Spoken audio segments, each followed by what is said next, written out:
I'm Matthew Buckley Smith, and you're listening to SLEERICKETS, a podcast about poetry and other intractable problems. It's been an intense week.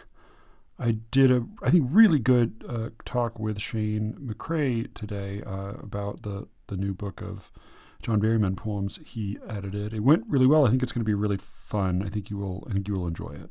We covered a lot of territory, but it's going to take me a while to edit it, get it together. Alice and I also did some stuff together this week. We put out a Secret Show episode, but also worked on a thing for Poetry London that is, I think, going to be, I think you'll enjoy. It's going to be in text and maybe with accompanying audio. We'll see how the website accommodates that. But a lot going on, but I needed to put together an episode, and I had some thoughts. I don't know if they're entirely fully baked, but I had some ideas I thought I might run by you because I went to my daughter's dance recital today. I know you come here for prompt reviews of local children's theater performances, but it was this was my daughter's 12. She was doing a show that it was sort of with the slightly older girls. It was kind of her age through high school, and there were some talented people. You saw a little bit of skill developing. The woman who teaches the classes and runs the recital is a good choreographer. So that, it was a little more of like a discernible show than some of the other things she's been in. And yeah, watching it was sort of interesting because it had a concept. They tend to have a sort of a concept, and then there's dance adjacent to that. And it was just very clear in this case that the concept was our relationship with technology, which fine.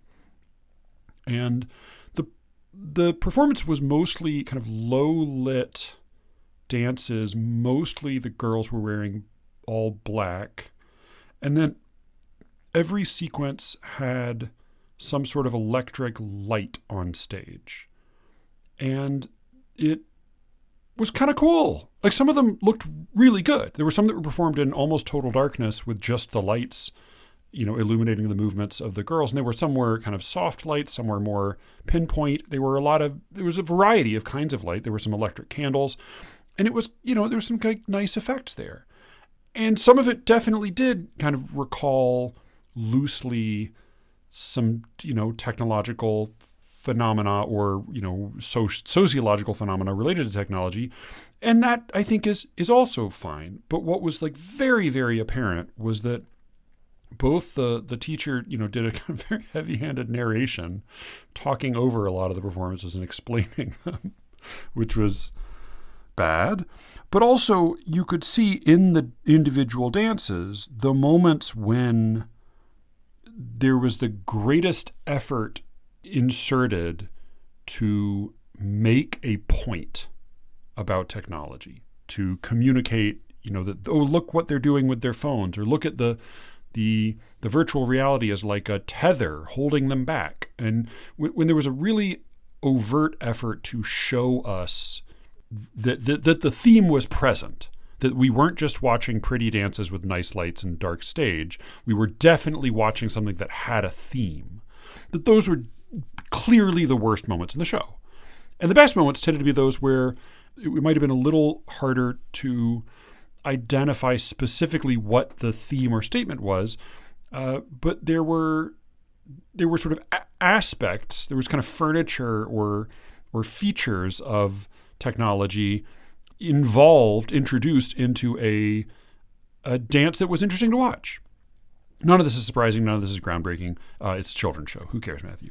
Well, what it reminded me of was the conversation that we've had a couple times now on the show that Alex McKeown, never know how to pronounce his name, Australian poet, wrote in to make the observation that he thought that we had been getting it backwards when he talked about the relationship between form and content in formal poetry. He said that when you're reading a formal poem and the rhymes really clang in your ear and you become really aware of how consciously, how deliberately the poet is imposing rhyme, what that actually means is that the theme, the concept of the poem, the idea of the poem is is claiming too much influence over the shape of the poem. That basically the content is fighting with the form where it should be acquiescing to the form, or playing along with the form, or at least finding some sort of compromise. That when the form really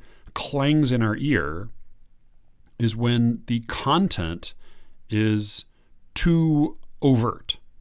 And I think that was the case with this play, that when you saw, or with this dance performance, sort of they call it dance theater, but when you saw the girls sort of making dance movements too effortfully, too self-consciously, and it felt a little bit goofy that they were doing this as a dance instead of just doing this as a conversation or as a straight presentation of an opinion.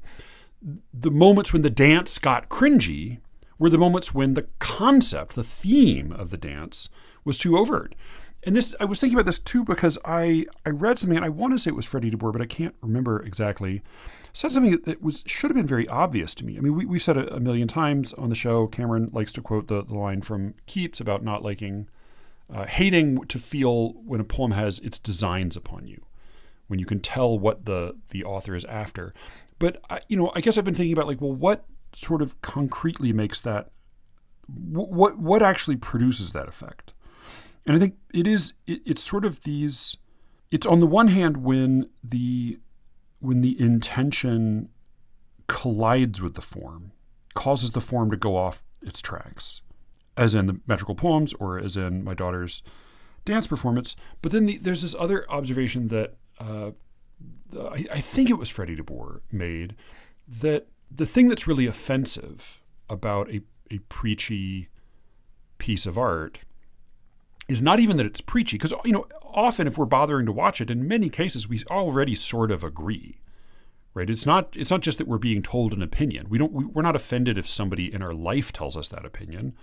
Again, in most cases, if it's art that's kind of made its way to us, we tend to agree.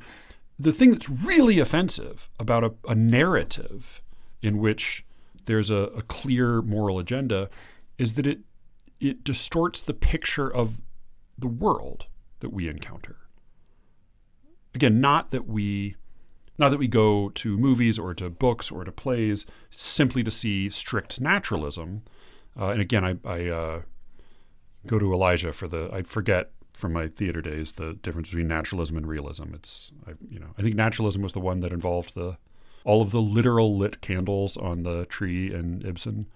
But there's a falseness to a depiction of any kind of world, even if it's a magical world. There's a palpable falseness when the author is contriving to make a moral point. And it's the falseness that's really offensive, more so than the message itself. So I thought about all this, and I was ambivalent about what to do about it. And then tonight I kind of had two slightly opposed experiences. So I read this essay that just came out on Substack. I thought well, this is probably some piddling little thing that nobody cares about. But on Substack, it's got 15,000 subscribers. So I'm like, well, that's too many. It's more people than I would like to be subscribing to this outlet that published this essay. And then my wife and I watched the beginning of this movie, and we'll see how it goes. We're like 20 minutes in.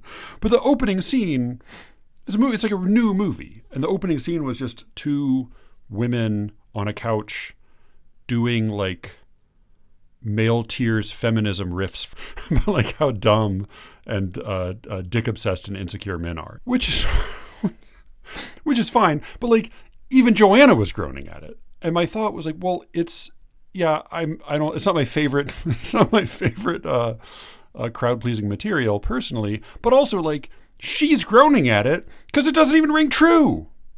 I thought wait, these two friends are getting back, these two women, they have a long relationship. One of them's a lesbian, and they're getting together after not having seen each other for years, and what they want to talk about is how dumb men and their dicks are. I thought that's not even convincing. It's just somebody making a point. And it's the falsehood that really leaves the sour taste in the mouth. And then as I said, I read this essay. And the essay was called The Christian Poetry Comeback. by Paul J. Pastor, which I realize is a name I've seen a couple places before. And every time I see it, I think, oh, he's a pastor. I realize like, oh no, that's just his last name. And he seems like a perfectly nice guy. And I actually don't want to shit on him. He's a poet and a essayist. I think he has his own Substack. But this is published on Inkwell. But he wrote this essay, The Christian Poetry Comeback, that's got a little bit of attention already since coming out 3 days ago, not today. And it's fine. It's not, it's nothing really revolutionary. The beginning of it is kind of a sort of boilerplate celebration of the wonders of poetry, using the metaphor of gold. Poetry is the gold of culture, which is fine. It takes a little while to hammer out this particular, middling figure. But then he moves on to a sort of a rough paraphrase of Dana Gioia's 1991 essay, Can Poetry Matter? Was that? I think I want to say that was 1991. 91, yeah, it was 91. Can Poetry Matter? Worth reading if you haven't read it. It's even I think he would say in his later essay, Poetry is Enchantment, that it's already in certain respects out of date. But it's a familiar old argument that much of which is, as Mark Edmondson echoed, is sort of the argument that poets lost their audience through their own self-indulgence and through their own neglect of that audience. But the thing about this piece by Paul J. Pastor is that while most of the essay is just kind of a mostly vague recapitulation of Gioia's essay, Can Poetry Matter, and then some of it is feels like it's kind of cribbing from like essays like Brian Broger's essay on expansive poetry, on kind of like what's going on, what's the new stuff going on in formal poetry. Again, it feels like some of this was happening back in 91, with the new formulas. So it does feel a little bit like Paul J. Pastor has been slightly out of touch, though he does mention a handful of new formalists. There's this other thing he does almost entirely by sleight of hand. And that was what really leapt out at me. Like, I'm not going to beat up on this guy for like writing, like opinion aggregation content on, conservative poetry Substack. Like, that's fine, whatever. But the thing that's so weird, and he puts it in the title, The Christian Poetry Comeback, is that he sort of consciously, but never quite overtly or explicitly conflates formal poetry with conservative poetry with Christianity. Here's where it happens in the way that I had to read it and reread it, and I thought, like, wait, where is he making the connection? Where is he actually making the statement? And what does it mean? So here's after we get through that initial long passage about how poetry is gold, he also calls it the whiskey of literature, which is fine. Oh, I feel bad. It's not that long. It's like 4 short paragraphs. Sorry, Paul, it just feels kind of long. But all right, he goes on. He says, sadly, the fortunes of poetry in our culture have declined in the past century. This is due to some very flashy competitors for our attention. But it's also because many poets have, in part, badly flubbed their job. For nearly 3,000 years, the Western humanities had assumed that the shared goal of learning and culture was to pursue the transcendentals of truth and beauty. Well, I don't know if transcendentals is quite the right. I don't know if that's how I would say that. I'll start that sentence again. For nearly 3,000 years, the Western humanities had assumed that the shared goal of learning and culture was to pursue the transcendentals of truth and beauty, often through the creation of art and literature. Christianity consciously inherited this tradition, leading to an exceptionally high premium on individuality, creativity, thought, and expression. So this is where the crossover happens. Yeah, he's throwing me a little bit with that construction, the transcendentals of truth and beauty. Though, I mean, I'm more, though again, I think I still tend to read the end of Ode and a Grecian Urn as that line from Ode and a Grecian Urn as being ventriloquized in the voice of the urn by the speaker. I mean, there's debate to be had there, but I do think, that truth of a kind, the ring of truth of a kind, and beauty in, again, of a kind, and maybe in many, if not all cases, are some worthy goals of art, and have been the goals of a lot of art across the Western tradition.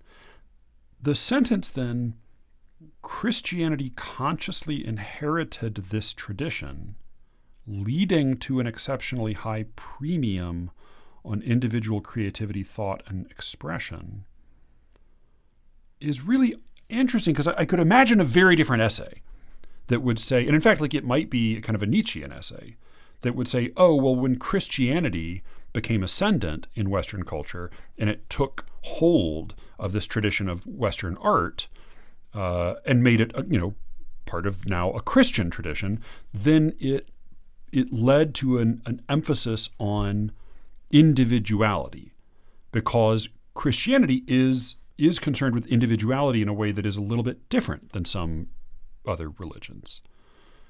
Individual guilt, individual freedom, individual faith. There's a great deal of emphasis on these things.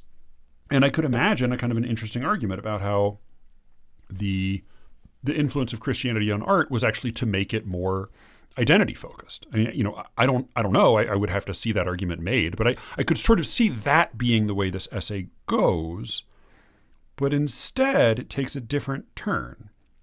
He continues, there is nothing wrong with innovation in literature. In fact, quite the opposite. But because of this shift, poetry became almost entirely centered on individual identity. But what shift? I mean, the new ingredient is Christianity. So is it Christianity? Is this the Nietzschean essay I was imagining? Christianity made art more individualistic. Because of this shift, poetry became almost entirely centered on individual identity. In most cases, this led to the detriment of their poetic work. There is the unstated antecedent is poets. The gold, to return to our metaphor, was getting mixed with all sorts of lesser things. It's not just, maybe it just, he has no ill will in his heart, I'm sure. I think like that might not be the construction I would choose at this particular moment in conservative culture. Oh, I don't want to, speak ill of Paul J. I was going to call him Pastor Paul J. Pastor's views on these things, but in the era of ICE and J.D. Vance apologizing for his wife's race, I don't know that I would use that image. The gold, to return to our metaphor, was getting mixed with all sorts of lesser things and did not shine quite like gold should. Formal elements that were intimately related to the intrinsic core of poetry, including techniques of repetition like meter and rhyme and image, became optional. And that part's true enough. I mean, that's, Elijah would make a meal out of that, but I think that's, has made a meal of that. I mean, true enough. Poetry, the things that used to define poetry became optional and even really became sort of passé for, 100 odd years. But again, that's what shift is this, right? Because the shift he's talking about is Christianity inheriting the tradition of the arts. So what, between AD 33 and Walt Whitman, 150 years ago, I don't know. I'm not sure what. Again, the timeline's a little murky for me here. He elaborates on this for a while, and then he goes on to say, and you lose your audience when you do that. And he name checks a number of new formalists to say, hey, I know that there have been some things going on, but then really his emphasis is on the last 10 years. And this is the Christian Renaissance he's interested in. For the past decade or so, though, a significant renewal moment has been taking place in our poetry. This is being led by poets who relate to their larger literary and spiritual traditions with sharp senses of craft and contemporary energy. Which, again, it's the murkiness of this link between form and religion. They are dynamically bringing the riches of tradition to bear on the problems and opportunities of now. Yeah, broadly speaking, yeah. They're formal poets writing today, and they're writing about today and using old forms. And that's me. I do that. We know this very well. We're very familiar with all this. This moment of renewal shows promise of being an actual renewal movement. I choose the word renewal because I have not heard anyone use a better one, as institutions naturally arise from it. And this, I think, is sort of a worthwhile point he makes, which is that you can talk about movements in terms of, a number of poets doing something that can be compared to one. You can say like, oh, they're all kind of doing something somewhat similar, and that's sort of a movement. But I think he's right that if you're going to have a real revival, a real renewal, a real renaissance of any sort, you do need institutions. I think this is actually probably the strongest point that this essay makes that's not kind of cribbed from other essays.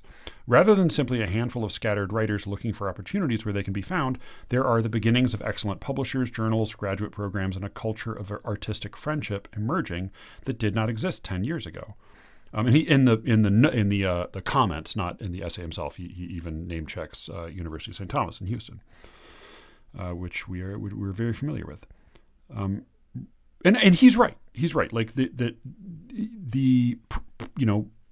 presses, publishers, magazines, schools, conferences are in some combination necessary to make a renewal. Maybe podcast, depending. Really, they did not have much momentum. These things did not have much momentum even 5 years ago. Healthy literary movements arise from a broad ecology. You need strong individuals and institutions. You need vibrant authors, editors, and critics, each of whom plays a vital role in producing good literature.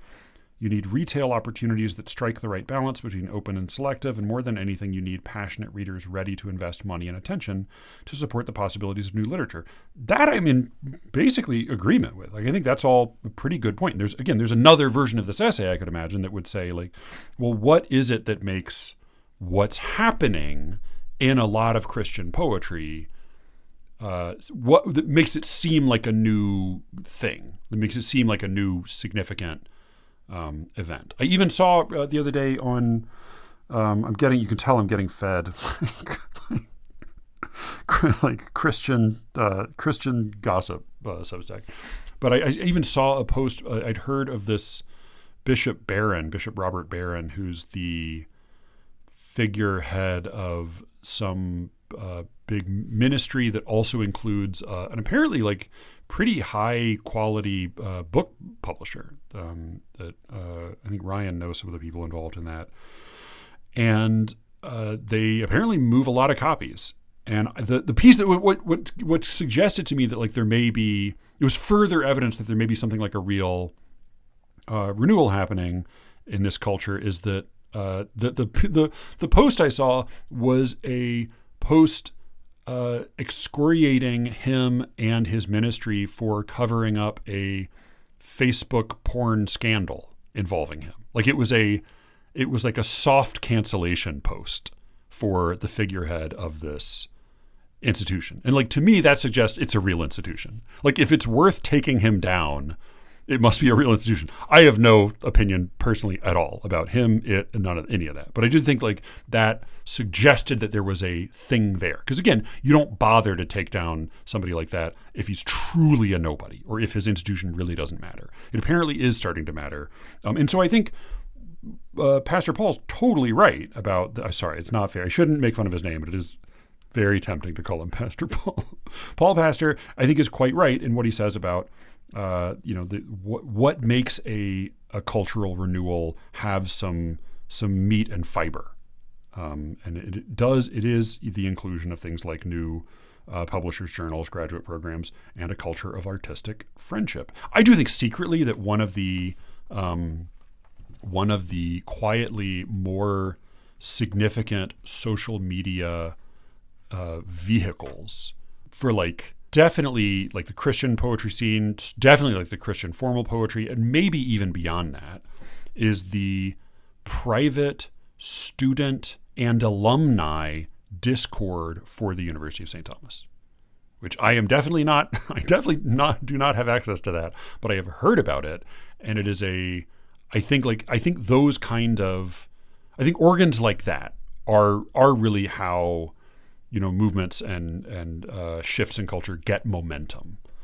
So I think he's totally right here. Again, there's another version of this essay that would just expand on this set of kind of practical and logistical factors, and how they influence the culture. He lists some places. He lists more in the comments, but I was a little bit struck by how some of his inclusions here. He says these institutions include but are not limited to publishers such as Wiseblood Books and Slant Books, publications like Liberties, The New Criterion, Plough, The Windhover, Presence, New Verse Review, and our own Inkwell, formerly Ecstasis. I don't know all of these places. I know Wiseblood Books and Slant Books, and they are both, I think, explicitly Christian. I don't think that means they only publish Christian work, but I think they are Christian in mission. The New Criterion, the two that really leapt out at me that I know are the New Criterion and New Verse Review. And it's partly because, for one, New Verse Review isn't a Christian publication. It's not. I mean, I think they do publish a good number of Christians. They do publish I think a lot of the people who work there are Christians, but I think, like, in pretty strong terms, Steve Knepper doesn't want it to be a Christian journal. He wants it to be a poetry journal, and they do. Their focus is formal poetry, but that, again, it's part of this weird, never quite justified conflation that Pastor commits between formal poetry and Christian poetry, and then also a conservative political outlook. And the New Criterion, I mean, I think, like, the New Criterion has come up plenty of times on this podcast. If I have not said it recently, I'll just it's my annual reminder that Roger Kimball sucks. Fuck Roger Kimball. Fuck the New Criterion. But the New Criterion publishes a lot of good commentary, a lot of good poetry. I will still read the free content that the New Criterion puts out online when it concerns poetry. It's often very good. Adam Kirsch, who's a good poet, who's a good editor, recently stepped down. As I learned, I won't say who, texted me to say, in celebratory terms, Adam Kirsch has left the New Criterion. I don't know I think he just left for another job at the Atlantic, but my response was good for Adam. Because good for Adam. William Logan writes for them. A lot of smart people write for the New Criterion from time to time, and we've had plenty of conversations about that. I will still read work that's published there that's good because I want to read good work.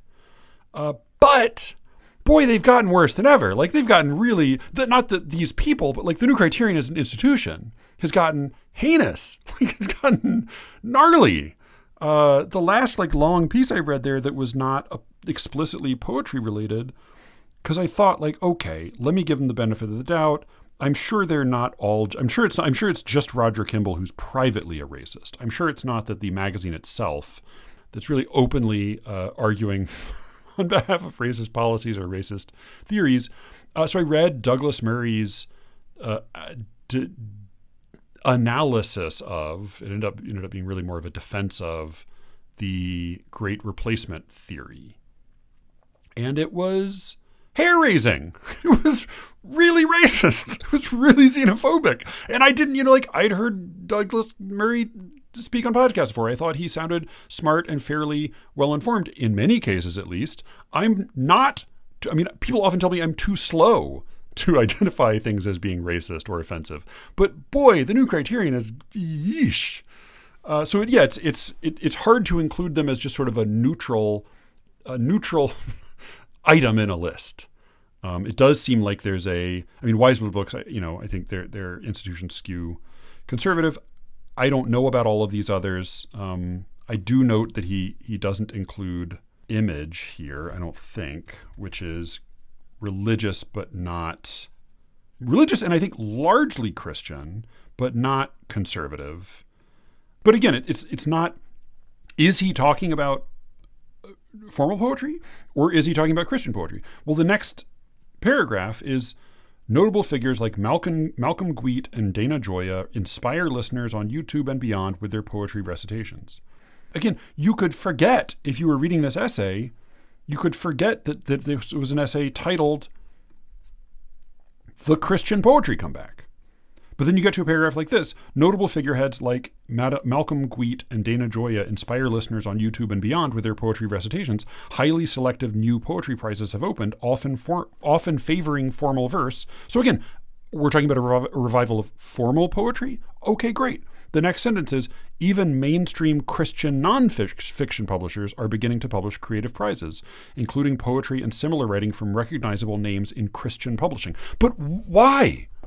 Well, again, like, it would be fine to write an essay about why Christian literature is on the rise. That would be a fine essay. That would be an interesting essay. I would love to hear what your thoughts are on that, but you haven't really told me. You've done some sort of hand-wavy, vague summaries of can poetry matter, and pointed out in Elijah fashion that maybe the disappearance of meter and rhyme has a lot to do with the shift in poetry's popularity, and that the revival of meter and rhyme is maybe a sign for a new kind of enjoyment of poetry, a return to popular enjoyment of poetry. But he seems to sort of make that argument and then staple Christianity onto it. As if, again, it is as if he doesn't make that argument because it doesn't occur to him that he needs to. Because it seems in his mind to be already the same thing. Here's the end of the essay. The challenge for writers and readers at this moment will simply be to rise to it. Can we see the enduring value that poetry has for this time?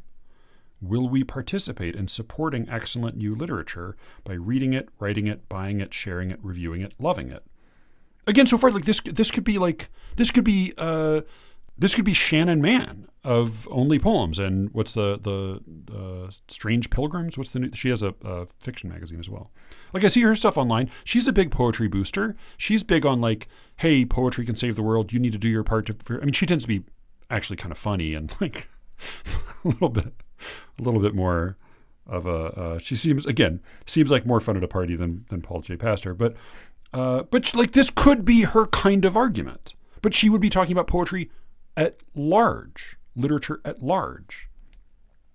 Can we, this is to continue, can we relate to this era with something deeper than a deconstructive cynicism or a consumer's lazy clicking habits? Okay, great. Again, could be any number of secular Substack posters. You don't just want deconstructive cynicism. We don't just want a consumer's lazy clicking habits. Okay, great. Be a thoughtful reader, be a thoughtful writer, care about poetry if you care about poetry, put your money where your mouth is. Fine. Okay, great. No real argument here. For those willing to humbly and joyfully show up, I believe that there is an exciting opportunity to help restore the fallen fortunes of poetry, one well-crafted line at a time. And have we ever needed this more? I mean, I don't know. I think, have we ever needed this more? Feels like that's a sentence you could, again, that's a now more than ever kind of like sentiment. You could really, it's hard to identify the time when you couldn't say that, or when you would say that and everyone would say, why now more than ever? Things are fine. But other than that, I think like it's not an exciting argument. It's not a new argument. But I think like I mostly basically agree. Sure. With a growing and dedicated readership, a connected and skillful group of writers, and a cultural moment ripe for a resurgence of the analog and the authentic. Okay, we're interested in the analog, we're interested in the authentic, we're interested in skill, developing concrete skills in writing, right? Not just an expression of a personal identity, but some real technique you can develop. You want readerly communities. You want writers to have some kind of support system where they connect with one another. They're not just all in isolation. That all sounds great. But here's how the sentence continues. With a growing and dedicated readership, a connected and skillful group of writers, and a cultural moment ripe for a resurgence of the analog and the authentic, Christian poets are poised to contribute something special to the literature of our time. But why? I'm not disagreeing. I think Christian poets are poised to contribute something special to the literature of our time. But why are you saying that? That hasn't been what this has. You haven't actually made that argument anywhere. But again, my fear is he's not making it because it seems like it goes without saying. Like, I think he thinks it goes without saying. And I don't think he's alone in that. I think with joy about the possibilities of poetry today to help us remember what it would impoverish us to forget, as Robert Frost said. We're discovering that, yes, gold still shines and all the brighter amid the shadows of this present moment, and maybe should it return to its rightful place of honor in our culture again, we won't take it for granted. Again, most of this is sort of like an unremarkable, generally like cheerful, sort of conservative argument about the state of contemporary literature and poetry. Specifically, the word Christian or Christianity appears 4 times in this essay. Apart from that one, honestly, sort of cryptic sentence, Christianity consciously inherited this tradition, the 3,000-year tradition of the Western humanities. Christianity consciously inherited this tradition, leading to, I assume it's Christianity's inheritance that's leading to this, leading to an exceptionally high premium on individual creativity, thought, and expression. That's the only sentence that seems to make a claim about the link between literary history and Christianity. Other than that, the claim seems to be totally taken for granted. And because the majority of the Christian institutions and figures listed here, by my lights, as I understand them, are conservative, not necessarily Republican, but in many cases more Republican than Democrat. There's this odd thing happening here where it seems to him obvious, and so obvious again as to not even need to be stated, that Christian poetry, formal poetry, and conservative poetry are one thing. I of course had to look him up. He does write his own poetry. He has 10 poems linked to on his own website. I read all 10 of them. One of them, no, two of them I think had rhyme. None of them I think had consistent meter. And the rhyme that was present in the 2 that did have rhyme was assonant rhyme, I believe. So it was the rhyme you hear in pop songs, right?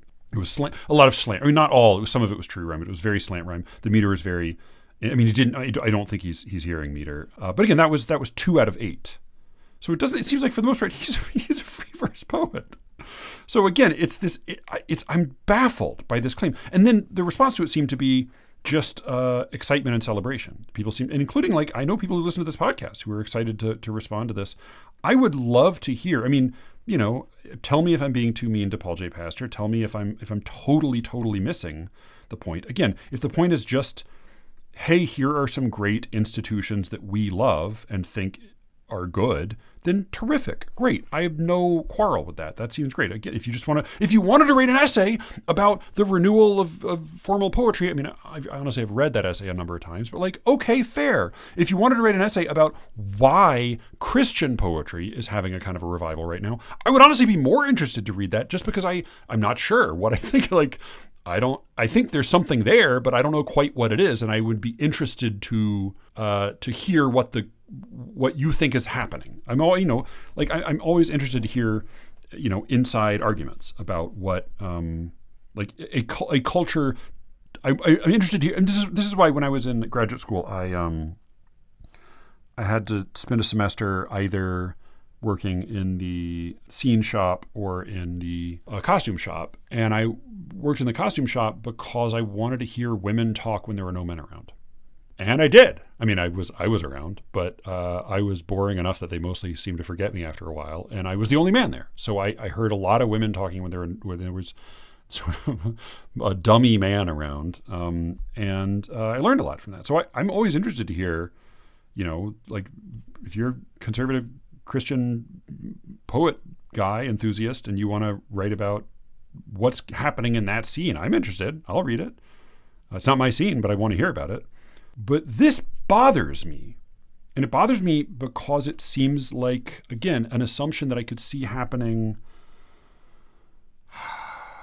a little bit across the board. I mean, one of the more learned Christian readers and writers who regularly writes into the show to write me detailed analyses of biblical episodes that I mention offhand is a very enthusiastic free verse poet. This is Joel. Joel writes in all the time. Always great to hear from Joel. Very thoughtful, extremely Christian, very, I don't know his politics. I won't speculate, but, definitely very enthusiastic Christian and a free verse poet, and like a great believer in free verse poetry and a lover of free verse poetry, and not really as into formal poetry, although he has an open mind. So that conflation, creeps me out. It obviously also creeps me out because I am not a Christian, though I am a Catholic culturally. I was fucking born and raised. You can't get it out of me. You can't strain it out of my blood at this point. I'm not a Christian, but I am a formal poet. And I don't love that kind of conflation. I was cheered by, Catholic University of America Press put out the Colosseum Book of Contemporary Narrative Verse. This is Sunil Iyengar. He's come up on the show before. Lovely guy. I have an essay of his I edited that's going to be in Tar River Poetry, and I believe the next issue. He edited this Colosseum Book of Contemporary Narrative Verse. Catholic University Press put it out. And I think most of these poets are Christian, but definitely not all of them. Bob Dylan's in it, and Bob Dylan has been Christian. He's Bob Dylan. Who knows what else? Now, Daniel Epstein, practicing Jew.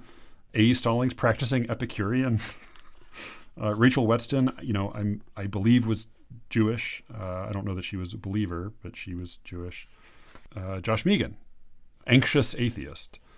And Paisley Rectal as well, who I had to look up because I wasn't sure, but I had a hunch that she was not Christian. And I learned something interesting. But yeah, this is an anthology. Again, it is mostly formal. Is that right? I think it's pretty mostly formal. And Sunil, writes formal poetry. And again, you choose what you like to choose. But I am glad at least that it's not that it is not assumed to be. And I don't know what Sunil's religious background is. I did have to ask myself when I was looking through the table of contents. I thought, wait, did I miss it? Am I hallucinating? Where is Amit Majumdar? How, not even as an objection. Amit's great. He's a great poet, writes enormous quantities of prose and poetry, brilliant guy. But even just not even as a judgment call, just descriptively speaking, how is there a Colosseum Book of Contemporary Narrative Verse that does not exclusively contain Christians and it doesn't have Amit Majumdar in it? I just don't it's just baffling to me. He's on the board of half the publications and institutions these guys are involved in. So that was confusing, but I won't second guess Sunil's editing. I've read some of the poems in there. I look forward to reading the rest. It's a very handsome edition. They did a nice job. Franciscan University Press. Maybe it's, the back says Colosseum Books for Franciscan University, but the website says Catholic University Press. Whatever. They're all Catholics. But I was glad at least that it's narrative verse and mostly formal verse doesn't mean it's Christian necessarily. I did, though, when I looked up Paisley Rectal just to see, has she said anything? Is there any reason to think she would be Christian? Might be Christian? She has a little statement on the poetry, the Academy of American Poets website. She has a little statement under one of her poems about. She says not describing herself as not being especially Christian, not being especially religious or spiritual. God bless her. God bless Paisley Rectal for not saying she's spiritual but not religious. It's fine if you are. It's fine if you are spiritual but not religious. But here's the sentence I just wish I would ever hear. I would love to hear someone say, I'm spiritual but not religious. And by that, what I mean is... Because I would just love to know what that means, because I have never heard a good explanation. And so she did not say that. She just said she was neither religious nor spiritual, but she has some vague feelings that Elijah might identify as being on some level religious. Again, I think of Elijah when I think of this weird conflation. I think I can feel SLEERICKETS in this kind of vague maelstrom, again, sometimes a lovely maelstrom of something happening in the culture. Things are stirring, things are happening. And the institutions are largely Christian institutions, because they're the ones, I guess, willing to back up their commitment to the arts with money and their commitment to traditional art, to formal art, to aesthetically conservative, if not politically conservative art. They're the ones willing to back it up with money. I'm grateful for them. I'm grateful for the University of St. Thomas. I'm grateful they exist. I mean, I'm not grateful for them personally because they haven't done shit for me, but they say, like, I'm glad these institutions exist, and there does seem to be a thing happening in the culture. And I think, like, for there to be a revival of Christian poetry is great. For there to be a revival of Catholic poetry is great. I just don't want that to be equated with a revival of formal poetry. I don't want, and I don't also, the other thing I don't want is for a revival of Catholic poetry or Christian poetry to be equated with conservative poetry. I mean, I've talked a little bit about it, but like growing up, I feel like I had a much richer sense of what it meant to be Catholic. My dad's family, very like dyed-in-the-wool Republican, conservative, but also very worldly. And we had some intermarriage with Jewish families. My sister married a guy who's Jewish and Korean. My uncle married a Jewish woman. My granddad's partners were largely Jews. They lived in the city. They were like upper middle class people living in Atlanta. So they were Catholic, but they were mostly like consumer Americans. Like they were conservative, but in a way that didn't feel pinched or cloistered. My mom's family was very hardline, like social justice, Democrat Catholics. They were in a way that I think would be very alien today, because these were the grandparents who taught me. The example they set for me was get arrested at a protest against American imperialism. Like they were the ones who, went to the mat to try to get the electric chair banned in Georgia and succeeded. But in a way that I think contemporary social justice activists would really chafe at. My granddad who did, I mean, he was, my mom's dad was, the Klan burned a cross on his lawn. He threw a barbecue for, Maynard Jackson when he joined the bar. He got into some shit, and he was a very principled, but also like hot-tempered guy. He was a social justice warrior, total social justice warrior. Had a very low opinion of the Republican Party. Politically, not meaning all people who vote for Republicans, but he was very much a social justice warrior, but also was the pro bono guardian ad litem for the unborn child in the secondary abortion case that was tried in the Georgia Supreme Court. He was very devoted to the pro-life movement. And my dad's family, for their to complicate their image as well, are huge supporters of the arts. Loved not just Christian art, loved art. I mean, my dad's big argument to me about Catholicism was the art, man. Like, pick a denomination with a better artistic tradition. Try. Good. You can go, like, you truly have to start to go to like India to find like a religious tradition where you like this, or like, the Shintoism. Like, it is hard to find a Western denomination. Honestly, with all respect for Judaism and Islam, it's tough to find a long-term Abrahamic tradition with a better record in the arts than Catholicism.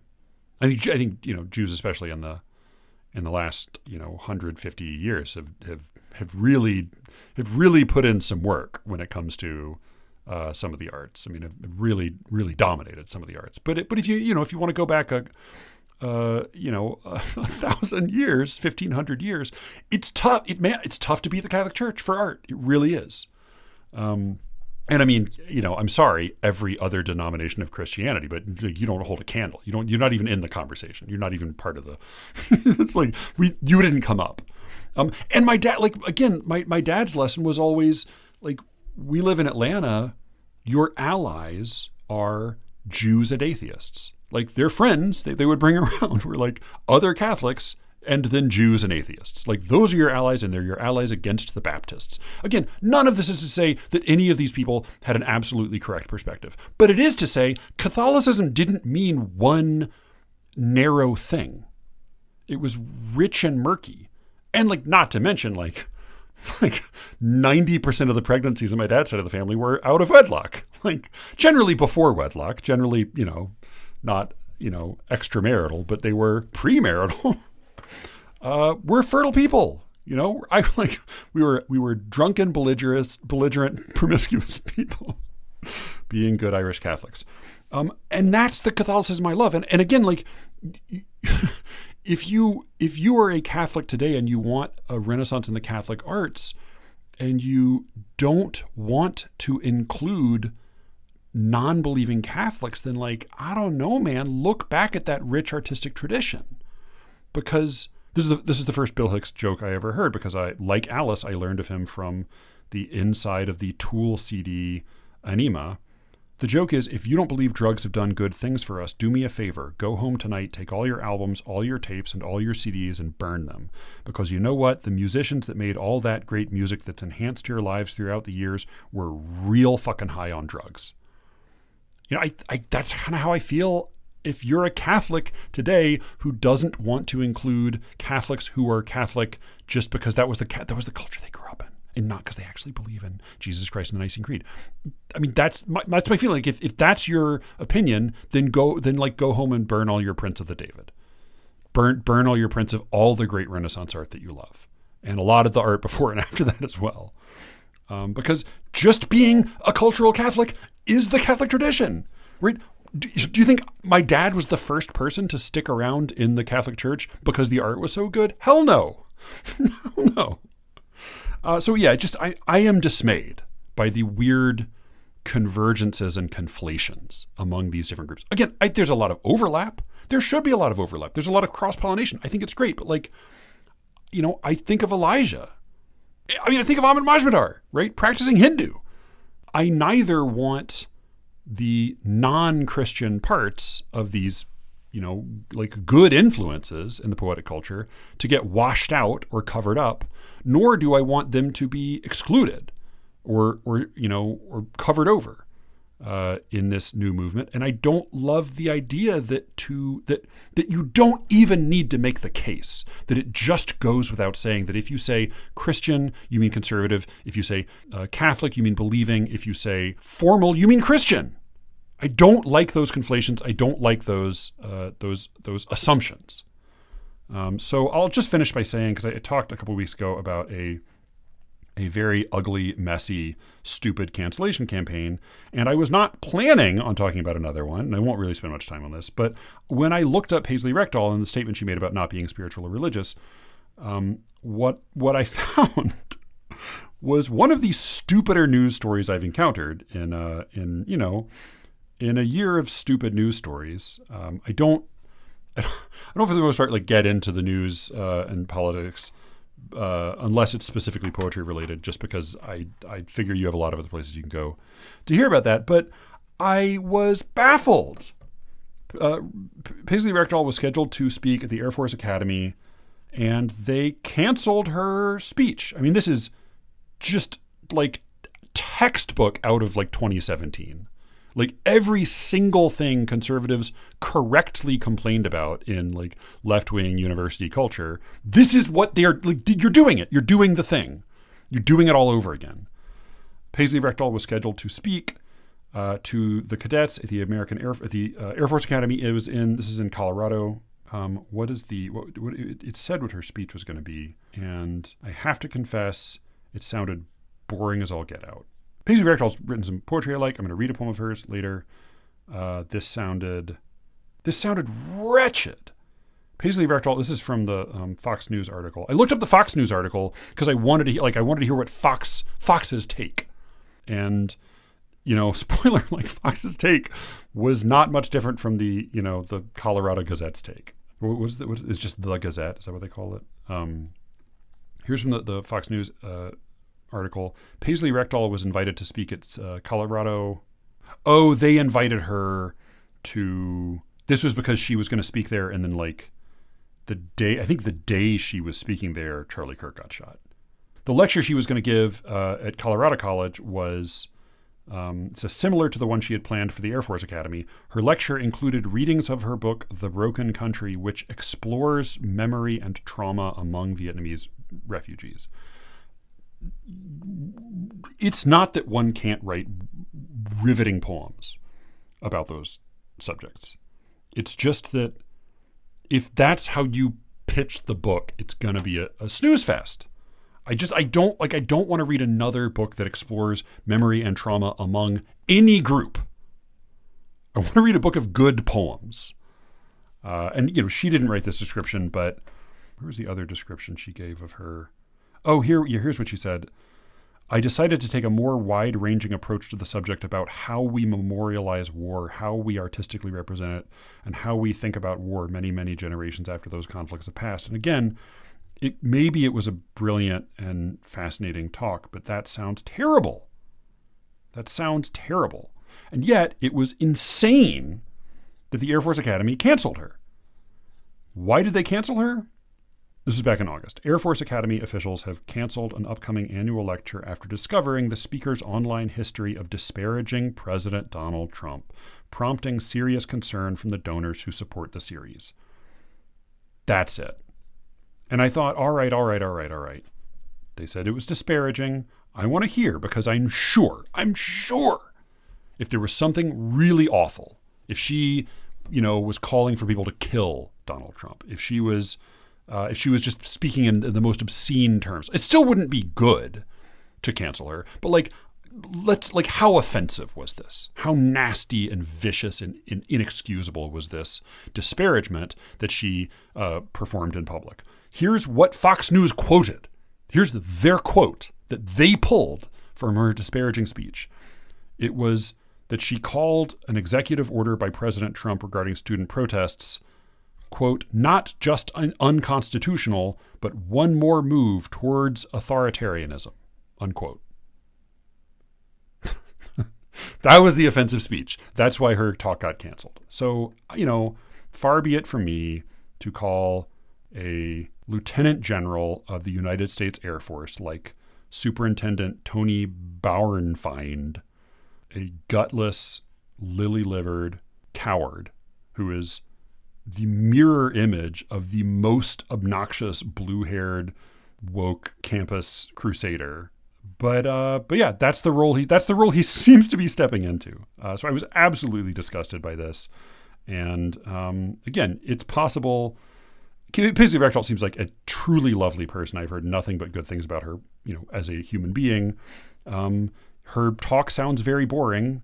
But even canceling a boring talk because like a tweet you just technically disagree with, it wasn't even insulting. It was just a disagreement. Is pitiful, pathetic. It would be sexist, misogynistic, and toxically masculine of me to tell Superintendent Lieutenant General Tony Bauernfeind to grow a pair. So I won't. But I thought I would finish maybe just by reading a poem by Paisley Rechtel. Who is, as I said, is included in Sunil's anthology, but that's a longer poem.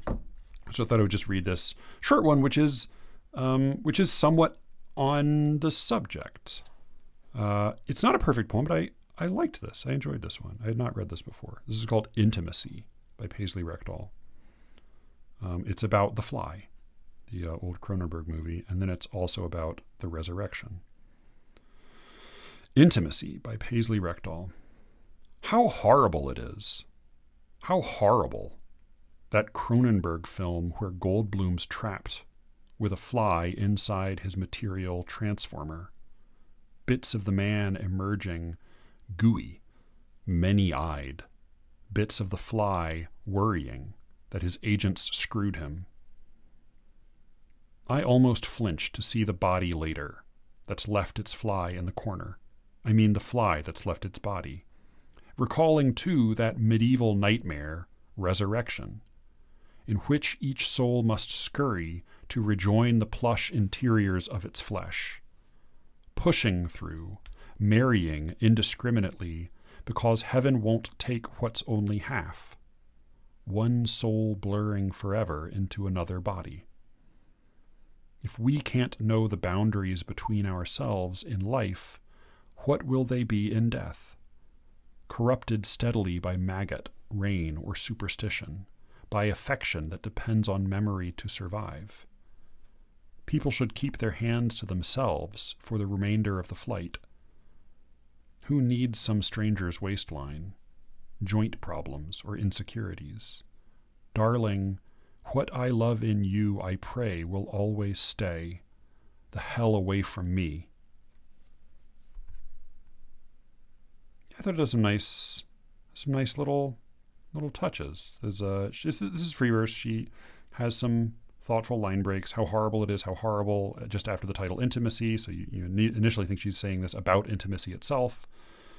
The line break comes after with a fly. Goldblum's trapped with a fly inside his material. Line break transformer, because of course it is also trapped inside his material. I don't know if I've ever seen Cronenberg's Fly, but I believe he's a scientist in that movie, and so she's performing another little conflation when she says bits of the fly worrying that his agents screwed him. That she's actually bringing in Goldblum himself there rather than his character in the movie, and it's a slightly tongue-in-cheek, deliberate misreading of resurrection, but then it's also it follows the kind of the literal logic of resurrection to say, well, wait a minute, what happens to our bodies when we die? And those bodies aren't just that matter doesn't remain distinct from all other matter. Matter continues to mix, especially over the centuries. And so where is what is just my body and just your body? And I think it is not really exclusively a meditation on the fly, and it's not really either, I think, a meditation on the resurrection so much as it's a meditation on having a body and loving somebody who has a body and the terror of that.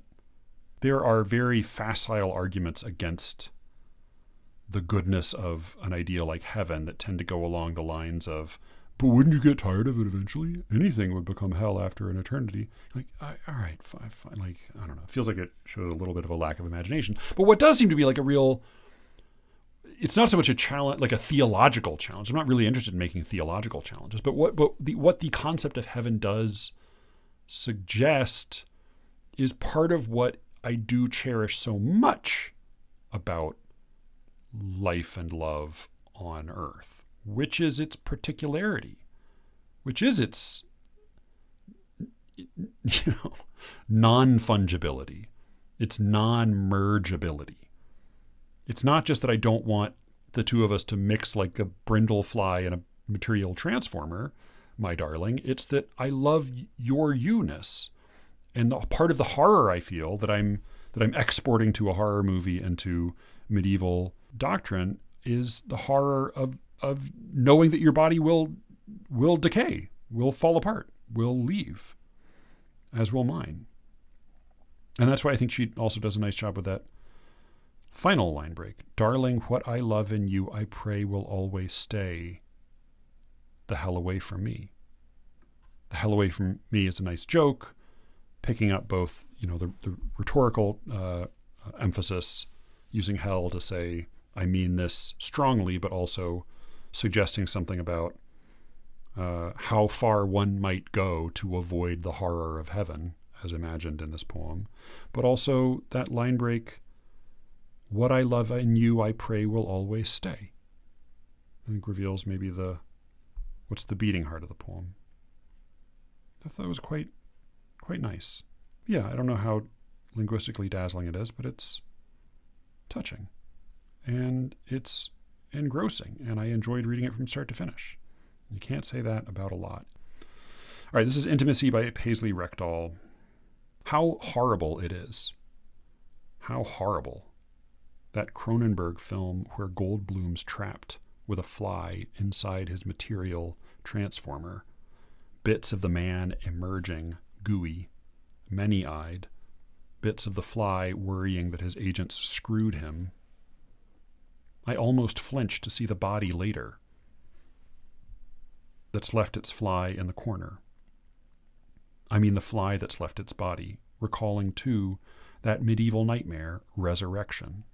in which each soul must scurry to rejoin the plush interiors of its flesh, pushing through, marrying indiscriminately, because heaven won't take what's only half, one soul blurring forever into another body. If we can't know the boundaries between ourselves in life, what will they be in death?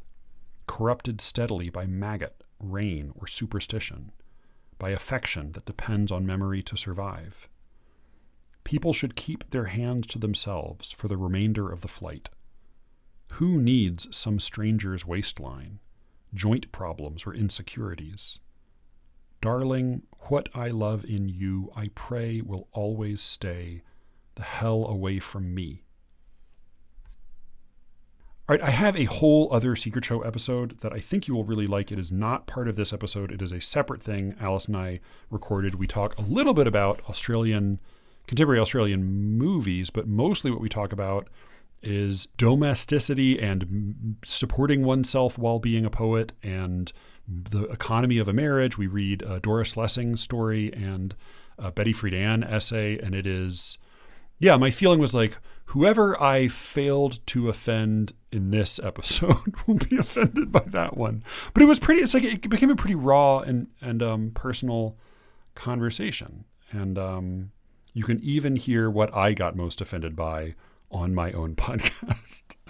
So I hope you will go check that out at sleerickets.substack.com. If you put your email address into the slot, you will get an email from me giving you a week's access for free to The Secret Show. There are 180 episodes up there now, and a new one every week. After a week, it's very cheap. It is cheaper than the minimum Substack recommended subscription. You will get a new episode every week, and if you would like to send in a poem for Listener Crit for a frank, anonymous critique on the show, you can send one to sleerickets@gmail.com. If you have trouble affording the show, but you would really like to listen to it, send me a note at that same email address. And if you have a little expendable income and would like to support the show in an additional way, then you can sign up to become a motherfucker of the arts and give a little extra every month. It makes a big difference. Again, that's at sleerickets.substack.com. Thank you all for listening, and with any luck, I will be speaking to you again very soon. Until then.